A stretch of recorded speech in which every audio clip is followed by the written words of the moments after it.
ہے، توجہ سے سنیں اس کو، کہ مذاہب باطلہ والوں کے دنیا میں 5 فرقے ہیں۔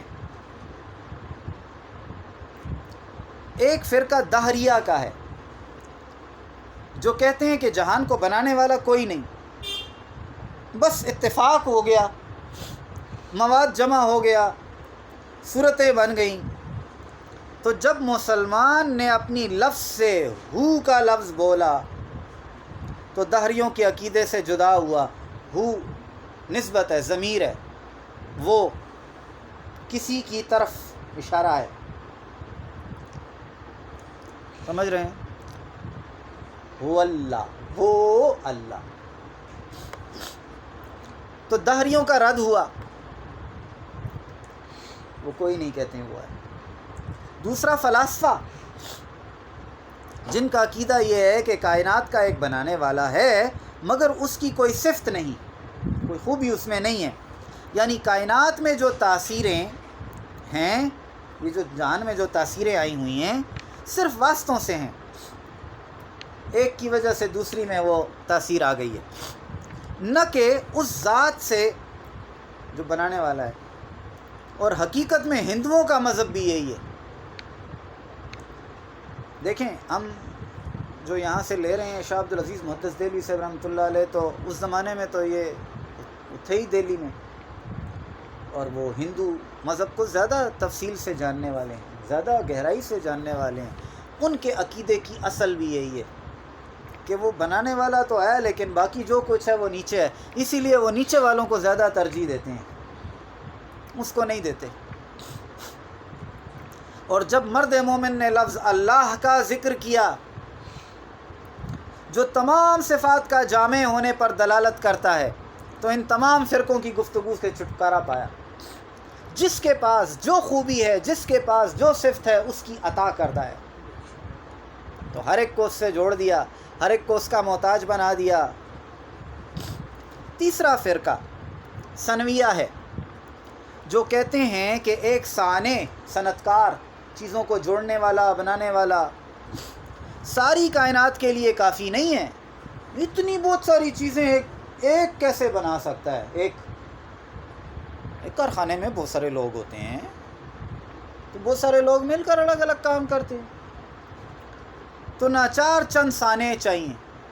یہ رومنز، طاقت کا خدا، بارش کا خدا، رزق کا خدا، نیکی کا خدا، بدی کا خدا، ہاں، بہت سارے دیوتا اور دیویاں، تو ناچار بہت سارے صانع چاہیے۔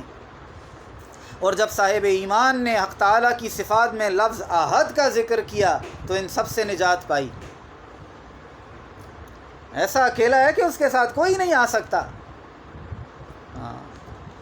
چوتھا فرقہ یہود و نصارہ کے گمراہوں کا ہے، جن کا عقیدہ یہ ہے کہ کائنات کو بنانے والے کے لیے بھی دوسری مخلوقات کی طرح بیوی اور اولاد ہے، چنانچہ انہوں نے حضرت عزیر اور حضرت عیسیٰ علیہ السلام کو بیٹا اور حضرت مریم کے لیے زوجیت کی نسبت مقرر کر دی۔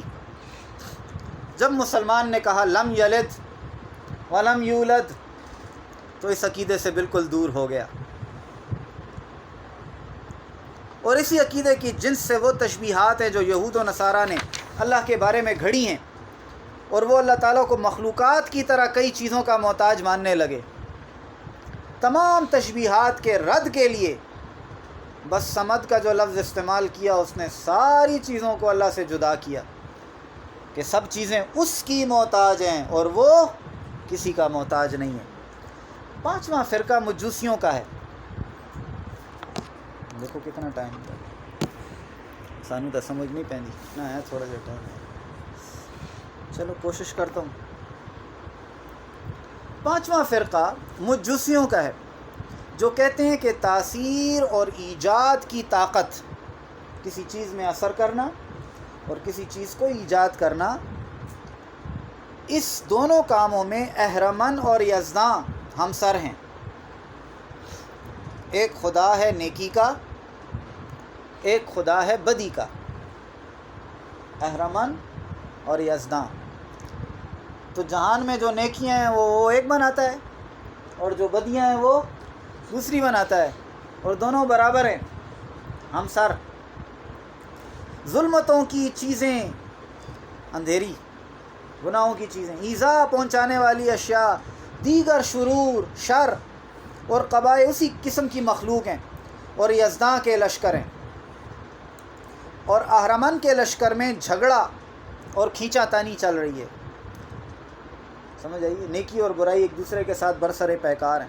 اور بعض اوقات یزداں کا حکم ہوتا ہے اور کائنات میں خیر اور نیکی آ جاتی ہے.